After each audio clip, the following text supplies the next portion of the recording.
When the barber asked if he was sure, Marcus Reed didn't hesitate.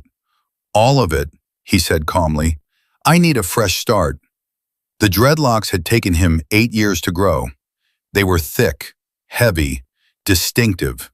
Everyone in the neighborhood knew Marcus by his hair. It was the first thing you saw, and the last thing anyone expected to see again. Because 12 hours earlier, his girlfriend, Tiana Brooks, had been found dead in their apartment. Blunt force trauma. No signs of forced entry. No suspects. At least not officially. Tiana had been the loud one, the ambitious one. She worked 2 jobs and was saving for nursing school. Her laugh carried down hallways. Her future felt bright enough to make others uncomfortable. Marcus, on the other hand, drifted. Construction jobs here and there, long absences, short tempers, but no record, no history of violence, at least none documented. Neighbors heard arguing the night before she died. A sharp crash around 11:40 p.m., then silence.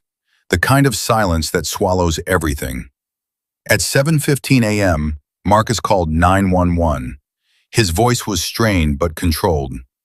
"I think she fell," he said. "I woke up and she was on the floor." The dispatcher asked where he had been. "Sleeping," he replied, "in the same 1-bedroom apartment, 2 feet away from where she died." Detective Carla Mendez arrived that morning. She had learned to watch hands, not tears. Marcus's hands were steady, too steady. He sat on the couch while paramedics worked around Tiana's body. He didn't try to touch her, didn't try to look at her. He stared at the wall. The apartment told a quiet story. No overturned furniture, no broken windows. But the coffee table had a crack down the center, and a lamp lay on its side. Mendez noticed something else. A faint red smear near the sink. Wiped, but not completely. She bagged everything, including Marcus's hoodie. He wasn't arrested. There wasn't enough. Yet. By noon, Tiana's death was already circulating online. Friends posted photos, memories, hashtags. Marcus didn't attend the small gathering outside the apartment complex that evening. Instead, he went to the barbershop on Maple Street. Security cameras captured him entering at 9:03 a.m., still wearing the same hoodie. The barber, Daryl, later told police Marcus seemed unusually calm. "No grief," Daryl said, "just urgency." He asked for the locks to be shaved completely. No trim, no shape-up, gone. When Daryl asked why, Marcus smiled faintly. "New chapter," he said. The hair fell in thick coils to the floor. Evidence, though no one knew it yet. The power began to shift with a single fiber. Forensics found strands of hair clutched tightly in Tiana's hand. Long, thick, coarse, consistent with dreadlocks. Marcus's hair. But by the time detectives requested a comparison sample, it was gone.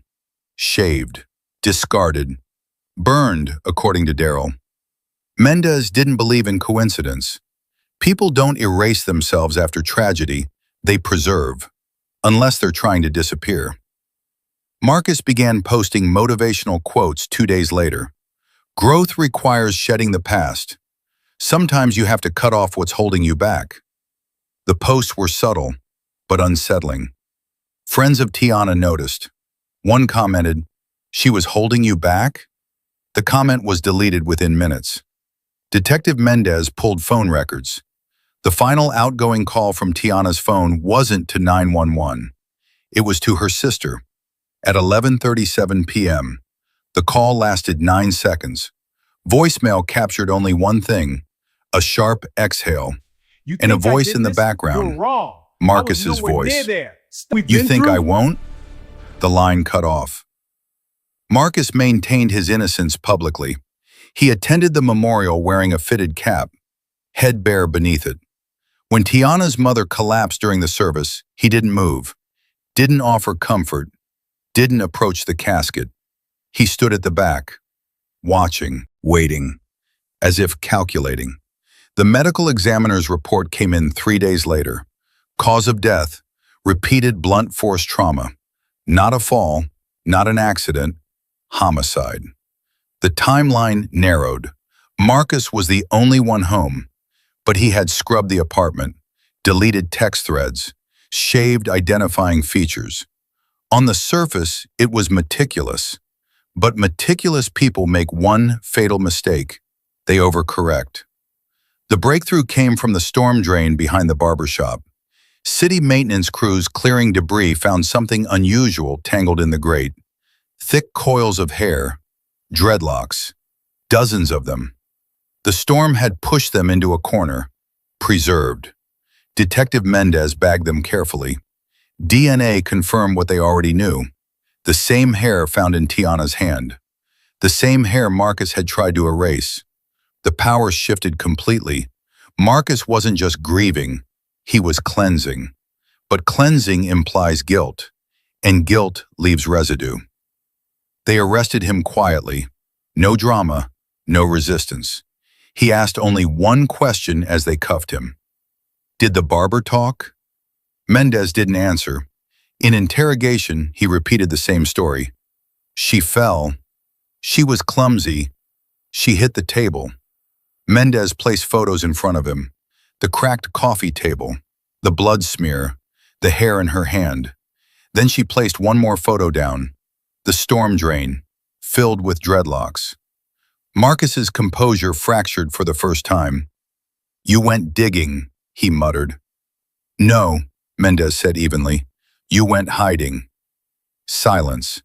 Then something shifted in his expression. Not fear, resentment.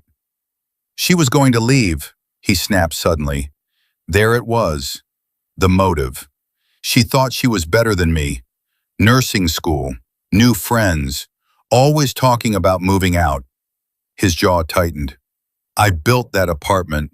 I paid the rent. And she paid with her life? Mendez asked quietly. Marcus said nothing, because sometimes silence is confession. The trial lasted 6 days. The prosecution painted a simple, devastating picture. A man threatened by growth. A woman stepping into her future. An argument escalating. A moment of violence. And an attempted rebirth. Ladies and gentlemen, the prosecutor said in closing, this defendant believes shaving his head would shave off responsibility. The courtroom watched Marcus closely. He no longer wore caps. His head had grown faint stubble, a reminder that nothing stays erased. The jury deliberated for 4 hours. Guilty, second-degree murder. When the verdict was read, Tiana's mother wept quietly, not from shock, from release. Justice had found its way through drains and debris, through vanity and arrogance, through hair that refused to disappear. Marcus showed no emotion as he was led away. But as the doors closed behind him, his hand instinctively touched his bare scalp, as if realizing too late, you can cut off your hair, you cannot cut off truth. Months later, Detective Mendez visited Tiana's grave. Fresh flowers lay against the headstone. A nursing school acceptance letter tucked beneath the vase. Her sister had placed it there, a promise fulfilled symbolically. Life interrupted, but not forgotten. As Mendez turned to leave, her phone buzzed. A notification from the department. New case, domestic dispute turned fatal. Victim female, boyfriend claims accidental fall. Mendez exhaled slowly. Patterns rarely die with one conviction. They evolve. She glanced once more at Tiana's name carved in stone. Because somewhere, in another apartment, another argument was escalating, and someone else might already be planning their fresh start. The message came through seconds later, a surveillance still attached. A man leaving an apartment complex, pulling a hoodie tight over his head. But beneath the hood, his hair was freshly shaved.